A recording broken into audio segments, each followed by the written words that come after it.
All right.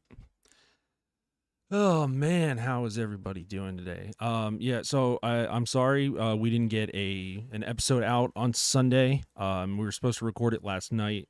We had some technical difficulties trying to set up our new cameras, which is just our cell phones, because we're idiots and hadn't used Droid Cam before. And yeah, so dog's not with me tonight, and it's just gonna be a quick one generally. I want to go on a fucking rant tonight. I'm gonna throw my other webcam up here. Hold on. Webcam capture. Move the cock logo. Put it in the background. Where'd you go? What the fuck? What is all this random shit? Okay. Let's see. Oh, that's still not my picture. Yep. There we go. Got me up there. And we got me down here. Bunch of me's. Well, hey, Kyle. It's only Kyle. It's only Kyle. Okay, but all right, fuck that. So this is about, obviously, if you read the description, Gary Gensler, and the SEC. So I have a bone to pick with the SEC. So most of I'm an anarchist, but closest thing in American politics would be a libertarian. Well, so I'm against the government regulation of anything that has to do with my money, your money, anybody's money, except imports. Okay, I will, within our current system, I can understand imports, because that's all that should be being taxed, is that people benefiting from outside of this country, benefiting from our country. So,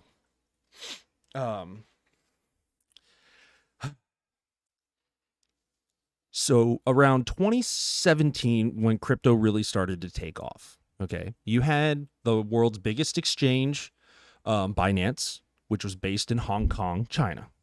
And you had Coinbase. You had a few others. You had ones like, oh geez, God, it's been so long I barely even remember. Like Bittrex, Bitfinex. What else?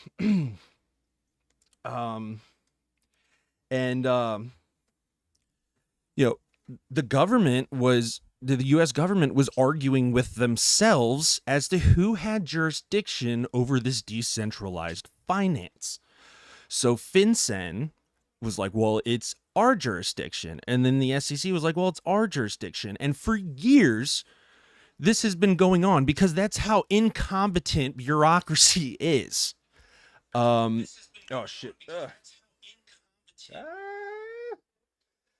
And the problem with that is you have all these, up and coming large businesses based on crypto that are being given no answers by the government besides, you should probably, after 2 years, you should probably start, recording social security numbers. And then, after 3 years, okay, you guys need to be KYC compliant. Make sure you're getting these people's, information, so that they can't, be doing, human trafficking and drug trafficking and all this shit, right? And, in the scope of, statism, that makes sense, okay? But what never made sense to me was the SEC and FinCEN, nobody giving these companies and retail investors answers. 2 years ago, they decided that, okay, well, you need to report cryptocurrency on your income tax. And, that scared the market. It's like, okay, well, now they're going to start tracking our cryptocurrency, which is supposed to be decentralized, and we're supposed to be, in charge of our finances. I just fucking wish people had woken up when they fucking started questioning that in mainstream. Like, hold up, I'm not even using your dollar. Why do I need you guys have been calling this fake monopoly money for fucking years. Why do I need to fucking report my fake monopoly money, according to you, to the IRS if it's fake monopoly money. And so fast forward to this past year, right?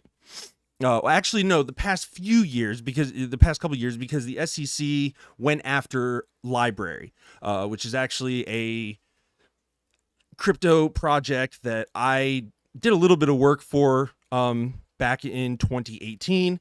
Just brief. I was trying it. If you don't know Library, it is now known as Odyssey. Like Odyssey, the app is a decentralized YouTube, and they use the Library blockchain. The concerns with that were that like pedophiles could post videos on Library and they'd be on the blockchain forever. Well, yeah, they can do that anywhere, really.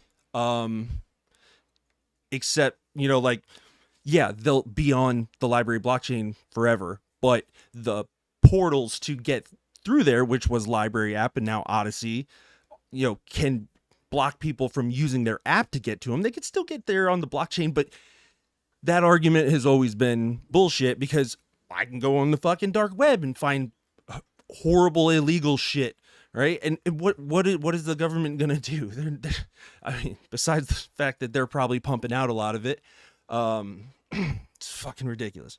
All right, so the SEC sues Library for selling unlicensed securities. Okay. Well, when that lawsuit went through, there still was no determination as to whether or not any cryptocurrency could be considered a security. And FinCEN and the SEC were still at odds as to who had jurisdiction. So going after Library to start with no clear legal guidelines for anyone, and be like, hey, you're breaking the law, you're selling securities. But then the same government entity, so like the government in general, is also telling you, hey, no, you're in the financial sector and I run you. And it's like, no, dude, it's like, what? You can't tell an individual, like, okay, pay your taxes to, oh wait, they fucking do. Pay your local taxes. No, you also owe me federal taxes. Okay.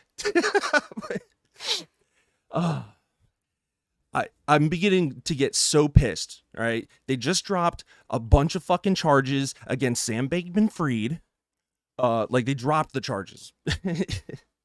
And even giving him bond in the first place was just absolutely ridiculous, because had anyone with that grade of charges, without that much financial influence, was standing in front of that fucking judge, none of that would have happened. They know that he has stolen billions of customer funds and has them locked away. They already caught him accessing some of those funds when they fucking bonded him out.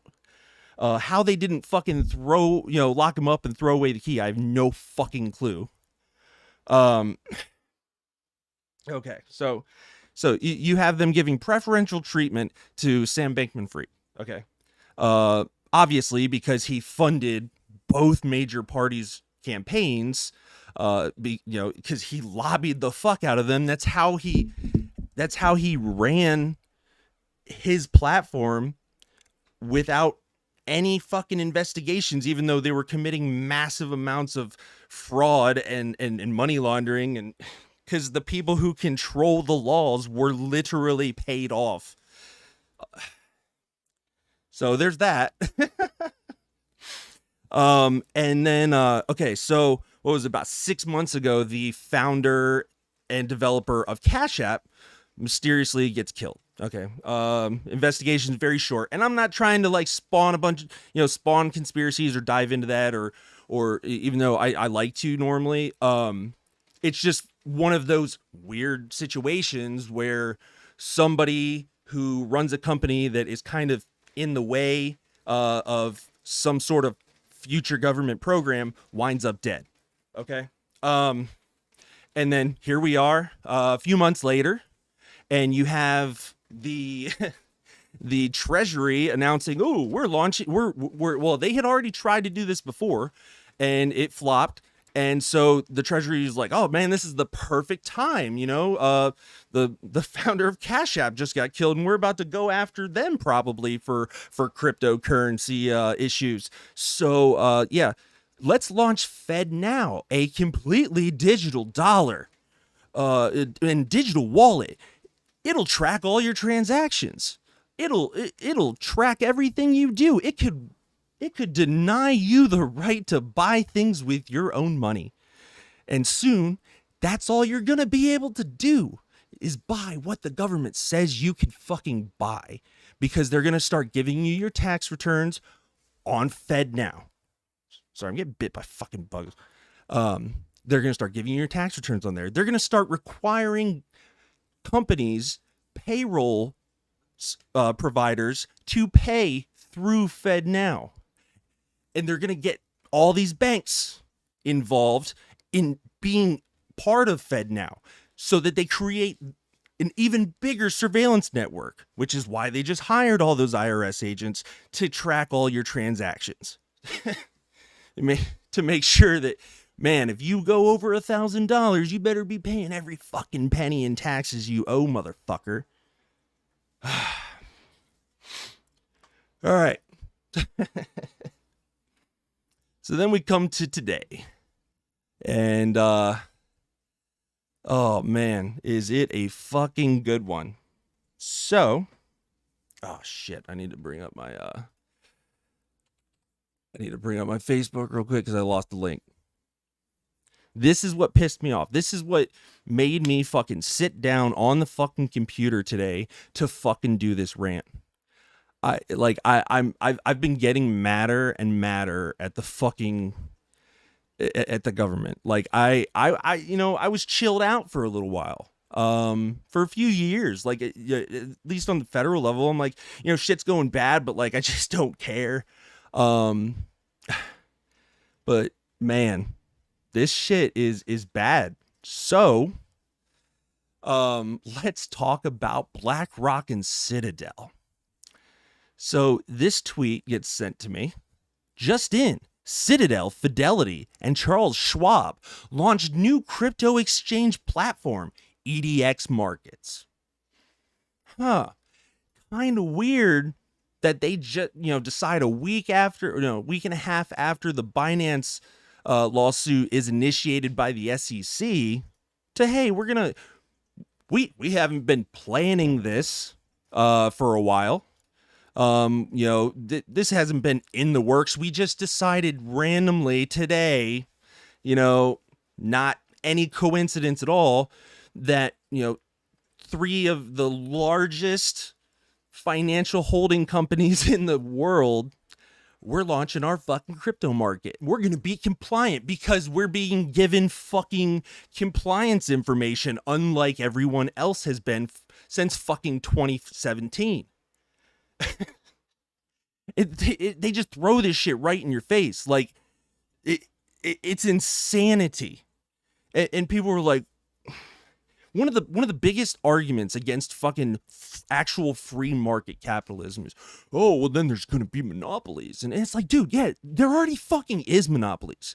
Right? One of the worst things in American history to happen to the economy was the breakup of Standard Oil, which was one of the first trust lawsuits against a private company, because Standard Oil kept oil prices low, because they had all their own transportation systems, and they kept quality high. They kept money in the United States. So they, boosted our fucking economy. And, oh, it's so evil. And don't get me wrong, there were things that Standard Oil and Rockefeller, did that were wrong. Okay. And, that I don't agree with. But one thing that he wasn't doing was he wasn't constantly lobbying the federal government with money, because, well, I don't think you could at the time. I don't think lobbying like that was legal. I'm not positive on that. I know the rules get laxer and laxer, and the politicians in DC get richer and richer every fucking year. And every time a vote is gone to make it illegal for them to do insider trading, which would be insider trading for anyone else except for politicians, it gets shot down very quickly. Because why would they want to make $120,000 in their 4-year term when they could make millions? So, and here's another thing that I know is these investment groups, Citadel, Fidelity, Charles Schwab, BlackRock, have been massively investing in real estate, in single family home real estate. Okay. And then these scam rental agencies pop up that are they're doing what's called rental application farming. So say that there's a house that would rent for $1,500 a month in a very, it's a pretty popular area, and people are, okay, we'll say here, Fort Myers, Florida, right? Still people homeless from the hurricane destruction last year. So what these companies do is they buy up all this cheap property that got damaged in the hurricane, or people moved, and so they sold for cheap because they just wanted to get the fuck out of Dodge before the next hurricane. And then they don't sell it. They don't rent it. They fucking collect application fees. And there's, hundreds, thousands of people applying. And they're like, okay, well, it's this much for the background check. And then it's this for the application fee. So $50 application fee, background check, $50. So let's just say $100 flat. And none of that's returned to you if you don't get the property. If you don't get to rent it. And they don't have to prove to you that they rented it to someone else ever. There's nothing legally obligating them to do so. So they just sit there and they allow all these applications to come in, and 100 applications, $100 was it? Jesus Christ, I can't math. Is that 10,000? Yeah. Yeah, right? Yeah. We're gonna go with that. Yeah.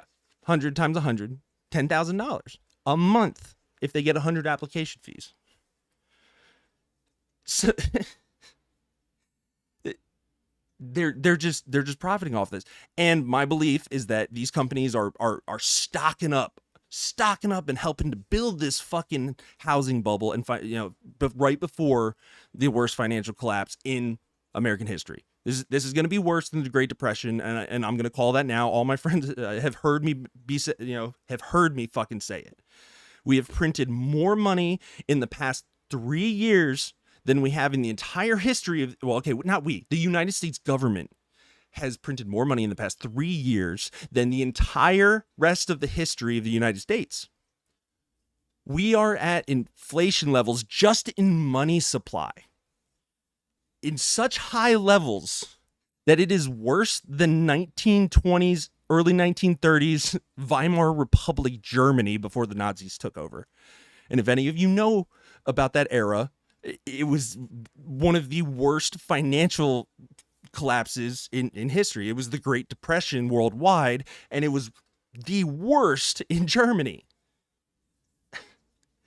We're at worse levels than that. Right now, the economy is just being falsely propped up by fake numbers, because the people who are doing all of this literally control the government and control these agencies that report these things, or run companies that are reporting great financials. Even though nobody's really, the fucking the Wall Street Journal was like, oh, we're in a bear market. No, dude, the fucking market went up fucking 5% for one day. One fucking day, dude. And that doesn't mean shit. That's 1 day to the US dollar. Okay, 5% up to the US dollar, man. Oh, that's great. That's fucking great. It doesn't always mean shit. And let me tell you, the one of the worst things that recently happened, OPEC is no longer going to maintain the US dollar as the standard for what they buy and sell, what they sell oil for. I don't think anyone realizes how important that is. We are no longer, this country is no longer oil independent.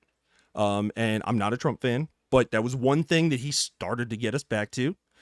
And probably the only good thing he did as president, to be honest. Probably one of the only smartest things. I mean, he signed the fucking COVID Recovery Relief Act, which is the second worst, third or fourth worst fucking piece of legislation ever to be written in history for rights and the effect on our finances for the future. but we were oil independent. Got rid of those bump stocks though. Okay, but so we're not oil independent anymore. Biden has derailed that drastically, and so we're reliant on OPEC, and the US dollar, being the petrodollar of the world, is 90% of why the US dollar has the value that it has. We are in debt to so many fucking countries that all one of them has to do is call in the debt. And let's see, 3 of those countries that we are in debt to are right now considered enemies of the state. We're actively trying to usurp one. We're funding a proxy war between one and one of our allies. If you've listened to the podcast, I am not a huge fan of the government in Ukraine. Zelensky is a fucking snake of a human. His regime violently took over. Well, not violently, okay, but they showed up with hundreds of thousands of people to the Capitol after a democratic election and basically said things are going to get bad if we don't take over. So, which caused the civil war in Ukraine, which led to much of what is happening now. So yeah, not a huge fan of Zelensky. And the US is just funneling money, massive amounts of money. I mean, massive. Like, compare it to how much money just in Afghanistan in the 70s and 80s we fucking shelled out. And we've shelled out more to Ukraine in the past year and a half, 2 years. If you go back fucking more than that, it's a lot more. Which, by the way, Ukraine and everything brings up another subject for today. And one of the other reasons I wanted to fucking rant. Hunter fucking Biden was just given a plea deal for the crimes that he was indicted for, which involved his during his father's presidency or his vice presidency, him being able to garner favors for the company that he worked for while he himself was holding a position in the underneath the Secretary of State, and was the liaison for Ukraine, and it involved Ukraine and Chinese businesses, and he gets given a fucking plea deal of 2 years probation for pleading guilty to some of the charges. In no fucking way, shape, or form. All right, and I hate the way our legal system is. Okay, like our legal system doesn't go after people who doesn't only go after people who have victims to their crimes. Okay, a lot of victimless crime laws, I fucking hate it. There's areas that are racist, and there's areas that are classist and go after the poor. But in concept, the way that it's supposed to work is that someone commits a crime. Somebody files a complaint for that crime with the state. The state handles it as an arbitration court. In this case, it's like, okay, well, he he broke the law, and the victim is the government in this case. and the taxpayers. In no fucking situation in history should the son of the acting president be given a plea deal on crimes in possibly involving his father, who is president. The Department of Justice should have to maintain unbiasedness, which is not fucking gonna happen. The FBI should maintain unbiasedness, which is never gonna happen. But he should have to see his day in court if he is indicted. If a grand jury decides that there's enough evidence to move through, he should not be given a fucking plea deal. And right, during a fucking run up to an election cycle, no fucking way, dude. No fucking way. You should have to face your crime. There's nothing in the Constitution that says it required to be offered a plea deal. No, it says you have a right to stand trial by a jury of your peers. By a jury of your peers. That's the right that you have. You don't have a right to a fucking plea deal. All right? 2 years fucking probation when the legislation that his father has enacted since he first ever got into office has put more people behind bars than any other pieces of legislation in history. The Firearm Control Act and many of his drug policies that he helped pass, because he didn't want blacks to have guns after they got their civil rights, and he, the drug crimes that he, the charges for drug crimes predominantly affect low income and minority communities, because of things like, redlining and redistricting and eminent domain, where they, take everybody's fucking homes in Northwest DC and move them, or Northeast DC and move them all to Southeast DC, and then supposed to be building government projects, where they took the homes, but we're just gonna build bougie ass fucking townhouses and houses, and now you guys all live together in a small area from different cultures, and now you guys have to get along. Oh, and you live further from your jobs, if your jobs even exist anymore, because we may have destroyed them in bulldozing your fucking homes. Oh God, dude, I wish more people would fucking wake up to this shit. Like, they do all of this shit. They do right in your face. And like, even the fucking mostly controlled mainstream media is like, at times like, dude, what? Like what the fuck? Oh, it's fucking sickening. It's sickening that I think, I want Rome to collapse. I do, but I don't at the same time. I don't want my children to have to live through very, very stressful, more than likely violent times, and, unknown, just having to live in the unknown, especially with the things some of my kids have been through. And, so I don't want it to fall for them, but at the same time, I want their future to be a free future. I want my kids to know freedom. I haven't known freedom. I haven't. I mean, somewhat free in the 90s. Okay. Somewhat. But, 2001 happened. 9/11 happened. And a lot of those small freedoms disappeared.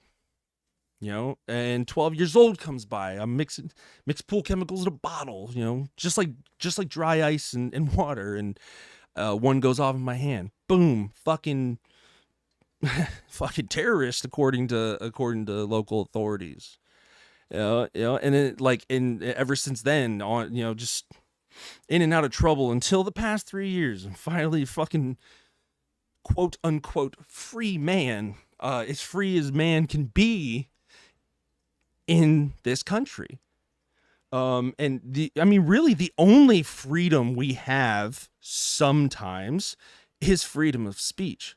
And I think one of the effects of only having that freedom really is one of the root causes of people taking that freedom to an extreme, whether to troll or, to just find some sort of validation. It's because, like, what else are they going to do? They're just scream it at a fucking wall, dude, because nobody wants to fucking listen. Nobody wants to listen to how bad everything is.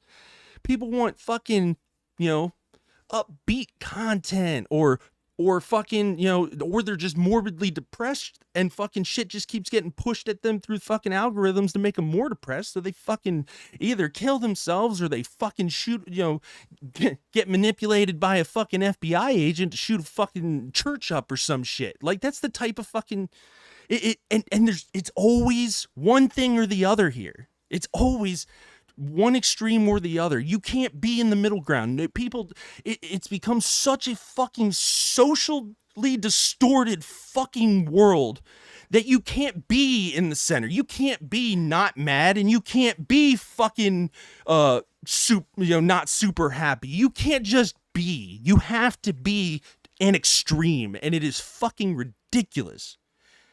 You can't just be content with what you have or what you do. You have to be this fucking extremeness, polarized bullshit. If there's one thing, if you watched this and there's one thing that you could take from this, besides fuck Gary Gensler and the rest of the federal government, is that it's up to each and every one of you, me, everyone that wants that taste of freedom. I don't care what your fucking ideology is. I don't care if you're a fucking commie. I don't care if you're a fucking alt-right motherfucker. As long as you do that to where it only fucking affects you. It doesn't affect me. It doesn't affect my family. We can still exchange goods. Just don't let it fucking, just don't fucking be pushing shit onto me physically. Don't violate non-aggression principles for me, all right? We can have disagreements. We can have valid arguments.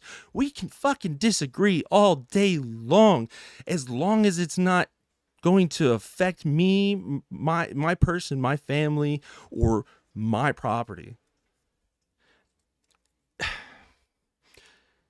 So let's just come together, dude. Let's not let them do all this bullshit.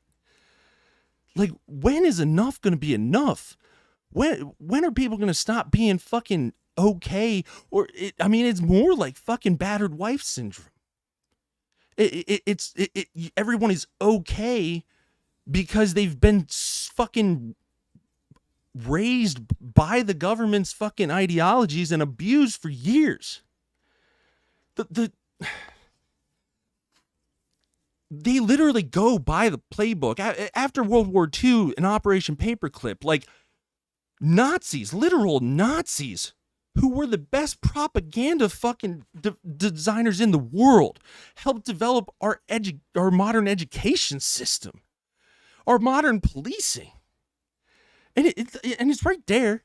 It's right there. It's in history books. Everything's well fucking documented. Like, this isn't some fucking crazy conspiracy bullshit. This is fucking real.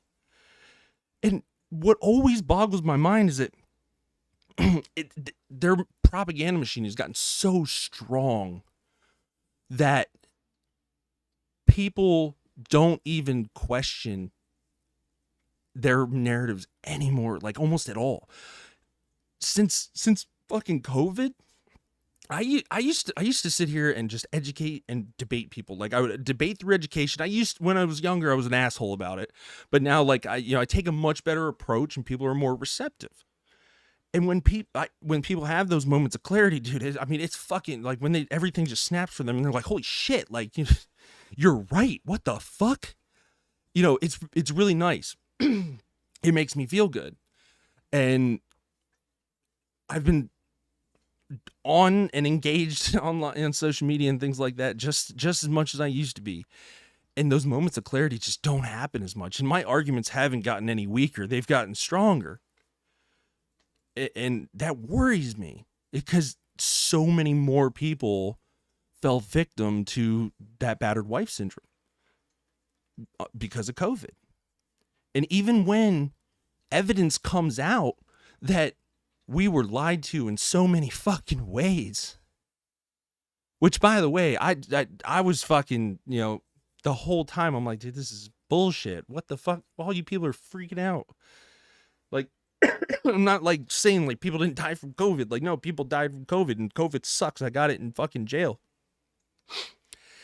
And like, almost died. Like, but long story. But like, but it was developed in the Wuhan lab that was being funded even after it wasn't supposed to be, because Congress pulled funding for gain of function research in a quote unquote enemy of the state nation.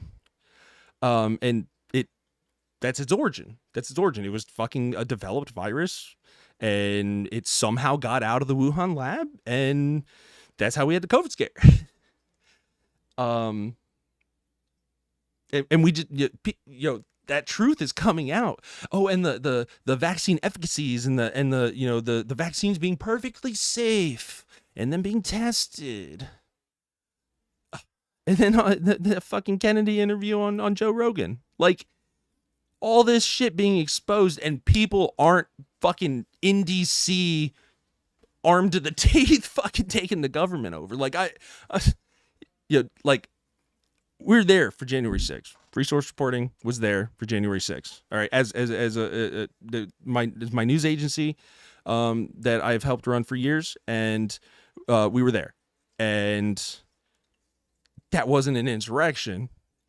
I wish it had been at this point, to be honest. It would have been fucking funny. I think Rome would have fell then. But they used that. They used that to clamp down even harder, to make it harder and make it seem like, oh man, it's impossible. It's impossible to overthrow us. You'll never get in our fucking 8-foot barriers we put up for like a year around the Capitol. So fucking scared, dude. And you saw how scared they were. You saw how scared they were when just one group, and not very many people, fucking stormed the Capitol building. There was a lot of people there in general, but not a lot of people went into the Capitol building, as opposed to how many people were gathered in DC. Now imagine, it was probably about maybe 5, at most 10% of the people in DC gathered for Donald Trump that went into the Capitol building. Maybe 5 to 10%. Not a lot. Not a lot. Now imagine 50 had. Imagine 60. Imagine 100. We wouldn't be talking about the failed January 6th insurrection. That's the power that people have in this country when their government is doing them wrong. When the government doesn't listen to them, when the government benefits only itself, and people don't realize that. People don't realize the power that people fucking have because they're so divided on some dumb fucking issues that should be no concern of anyone but themselves. Oh. I don't know. Maybe once these bank accounts start, really being seen, like, hey man, damn, my fucking bank account's low every week now. I was having a little bit to save, but fuck. Oh man, I had to pay all this fucking capital gains taxes on all this fucking cryptocurrency retroactively for the past fucking 6 years, and now the IRS just audited me and I'm fucked. I'm gonna lose my house. Yeah, maybe once that starts happening with all those new fucking IRS agents, maybe that'll fucking wake people up. Maybe that'll fucking put people on YouTube and Spotify looking for fucking messages like this. Because there's not a lot, man. There's not a lot of people who just have the fucking balls to just fucking do this. I mean, I guess it's a fucking Kyle thing, bro. Only that's funny because that's the only fucking places I really hear this shit, dude. It is in all the Kyle groups that I'm in and all the Kyle chats. Like, this is like we talk about this shit, There's a reason Kyle's led the charge at Area 51. Thank you all for listening to this. I hope you all have a great night. And if this helps anyone, if this gives you some perspective, let me know. Let me know. And don't forget to like, share, follow the Only Kyle Show on Spotify and virtually every podcasting platform there is. Comedy podcast with it's a general podcast with comedic tones. Sometimes I get serious like this, sometimes I rant, sometimes I laugh, sometimes I cry. But we'd like to have you, and if your name's Kyle, we'd like you as a guest. I hate fucking sometimes, like, that was just like a roll, like doing that little fucking message. Hate that. Fucking hate it. Love you all. I love all of mankind that does not do evil unto others. So the feds that listen to the podcast, you're excluded. Well, you guys have a good night, and hope to be standing side by side with you in the future. Bye.